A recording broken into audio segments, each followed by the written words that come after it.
Niti Aayog member Dr. Arvind Virmani on Monday said India is set to become the fourth largest economy in the world by the end of 2025, an assertion which comes just days after Niti Aayog CEO BVR Subramaniam claimed India has already overtaken Japan to reach that spot. The International Monetary Fund, in its World Economic Outlook report released in April, had said India is expected to be the fourth largest economy in the world with a GDP of $4.19 trillion in the year 2025, ahead of Japan.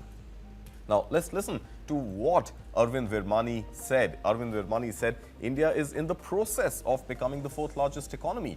And I'm personally confident that will happen by the end of 2025 because we need data of all 12 months GDP to say that, to assert that. So to say till then, it remains a forecast. These are the exact words of Niti Aayog member Arvind Virmani. Now remember, just days earlier, Niti Aayog CEO BVR Subramaniam had said, and I quote, "We are the fourth largest economy as I speak. We are a $4 trillion economy as I speak," unquote. These were the words of Niti Aayog CEO. Now, in his column in the Times of India today, former Niti Aayog CEO and India's G20 Sherpa Amitabh Kant also seemed to concur with Virmani's observation and not BVR Subramaniam's.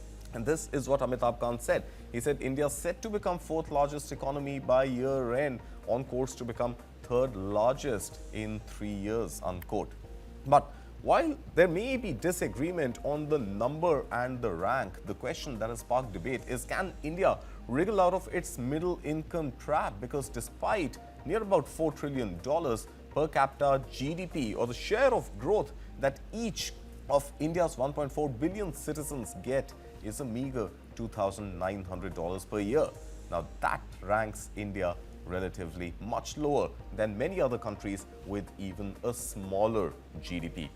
Well, joining me on the show to discuss this is Dr. Srinath Sridharan, policy researcher and corporate advisor. Srinath, good morning. Thank you for joining us on News 9. First question to you, does size really matter? Does rank really matter? Because at the end of the day, it's the denominator, 1.4 billion people. Can India break out of the middle income trap? Good morning, Kartik. I think the answer is obvious, right? I mean, I want to then flip the question. How many of our friends who stood first in our class and went to IITs and IIMs are successful human beings and happy with what they have? The answer we all know is evident. Very similarly is, I think, the public policy space. We have 1/6 of global population as a country. The reality is we do not have 1/6 of world's wealth. So if you were to knock off, let's say, the top 100 richest Indian, what would then our per capita GDP fall? Probably it will fall to less than half of what it is today.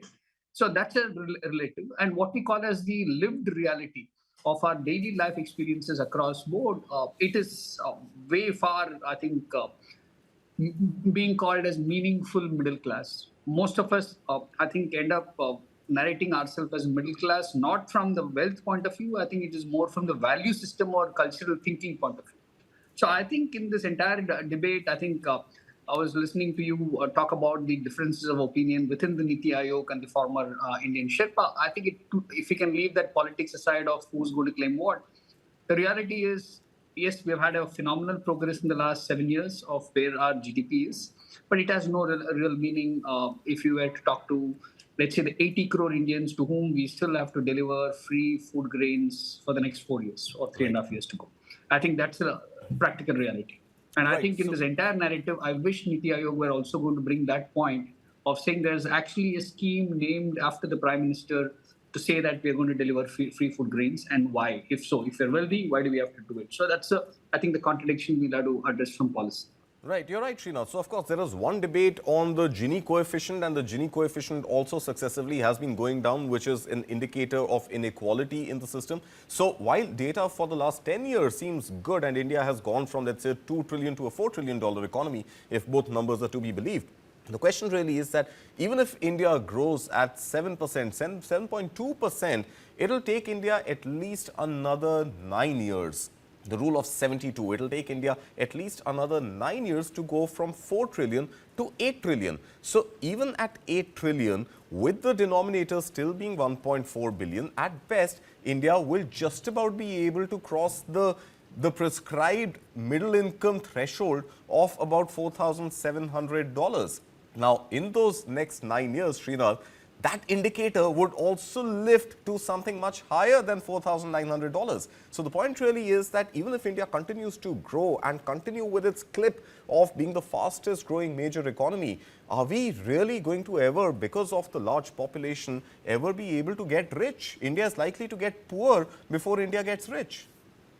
See, I think it's a very uncomfortable truth, or probably not liked by many, right? I mean, if you remember the book Breaking the Mold by Dr. Raghuram Rajan, which was released, I think, a year ago, December 23, it actually spoke about a lot of these harsh numbers, and it argued why it is very difficult and why we need to move and concentrate on services which we can do because of the sheer number of population. So the narrative is, as you said, Kartik, if the the middle income definition changes from current number in the next, say, 10 years, it could go as well as to $5,600 to $6,000. Yeah. India would still be a lower middle income country. And that narrative is not going to change, because what we also have to factor in, and I would wish we all look at the savings rate. If we have a large demographic dividend that we celebrate, 60% of Indians less than 35 years of age, in the next 10 to 15 years, India will start aging.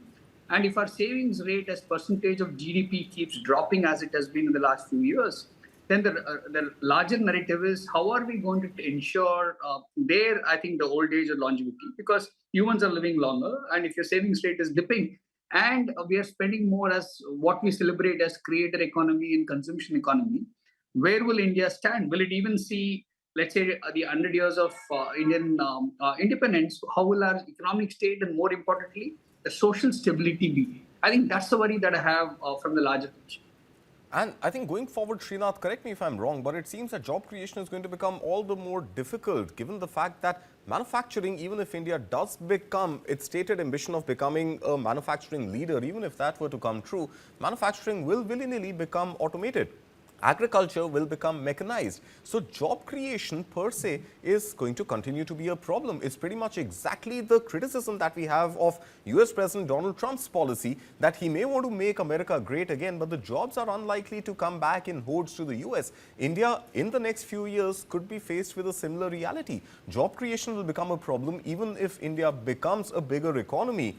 You may not have enough people drawing salaries.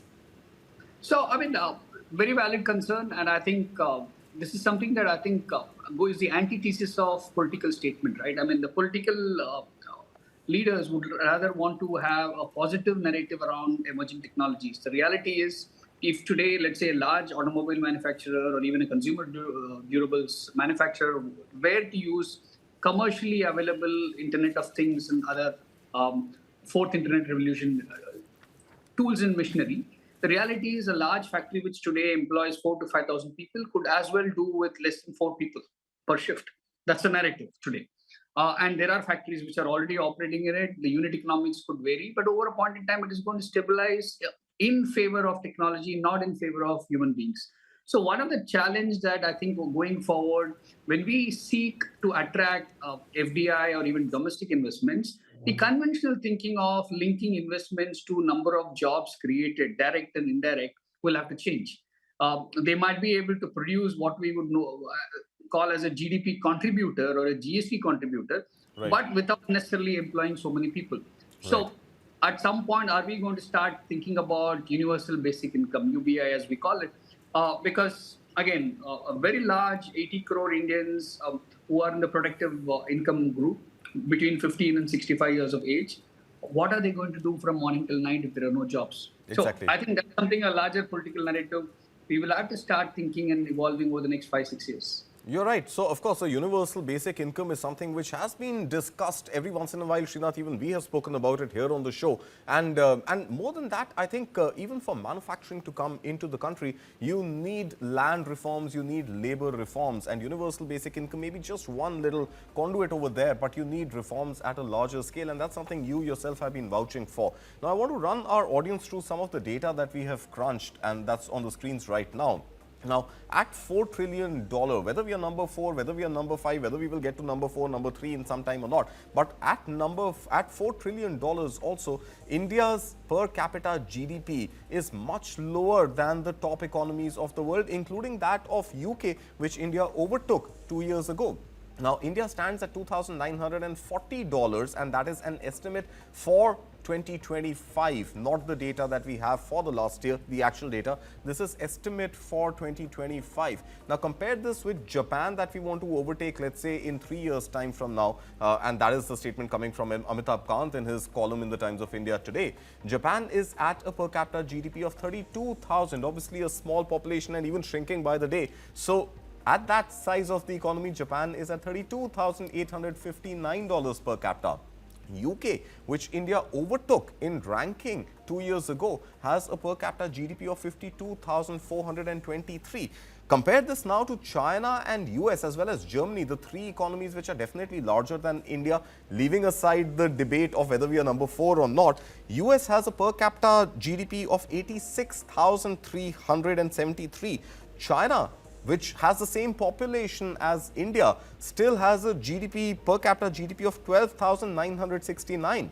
And you've got Germany, which India has or is likely to overtake in the next 3 years, has a per capita GDP of about 52,800 odd. So the point is, and this is something that, Srinath, you and I have been talking about for many months, many years now, incidentally. But the fact is that even if India were to become the size of China, and that is not likely to happen anytime soon, leave alone India's own Viksit Bharat ambitions of being a fully developed country by 2047, we will continue to reel under the dividend of growth accruing to the last mile.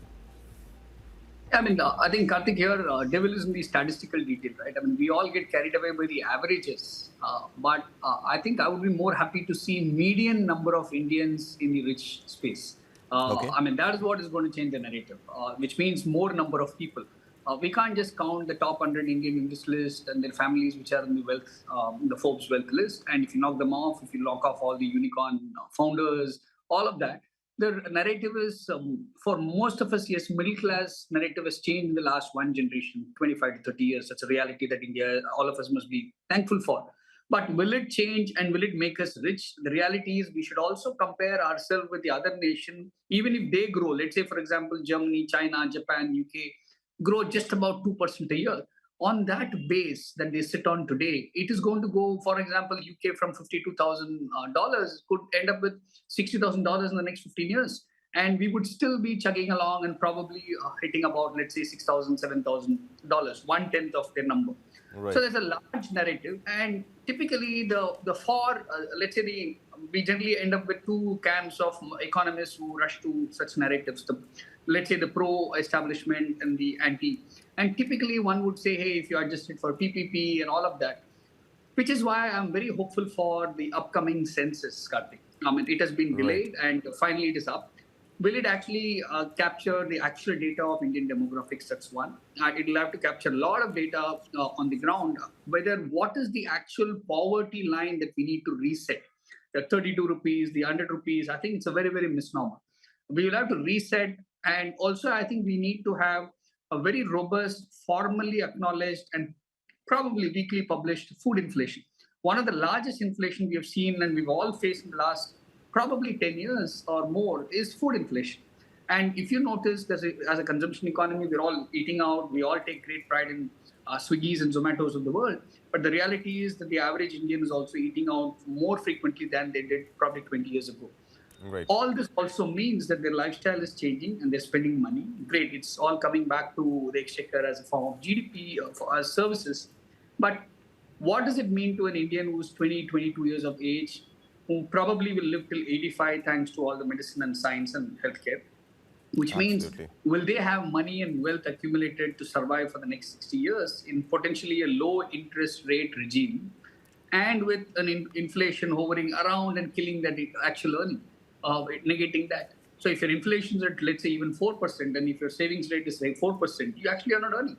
So you're right. What do we talk about those? I think, and bulk of Indian, 85% of Indian workforce is actually in the informal sector. So there is a large economic urgency that we need to talk from the policy space, saying that what do we really want to do? We are taking great pride in a lot of these numbers thanks to the corporate India. But we need to move away from that number because it's only a minuscule part of overall population. You're right, Srinath. And of course, you have developed world where there is something called social security. Till as long as India continues to feed 80 crore citizens with free rations, I think social security seems to be a far cry. Well, Srinath, let's leave it at that for now. Thank you so much for joining me this morning. But I want to leave this interesting statistic for our viewers before we end this particular discussion. And that is, if India were to presumably even be the size of the US economy today, US economy is give or take about $27 trillion. Even if India was to be a $27 trillion economy today, divide that by 1.4 billion Indians, you still arrive at a per capita GDP of less than $20,000. $20,000 of per capita GDP still keeps India not in the top 100 countries of the world on that particular metric of per capita GDP.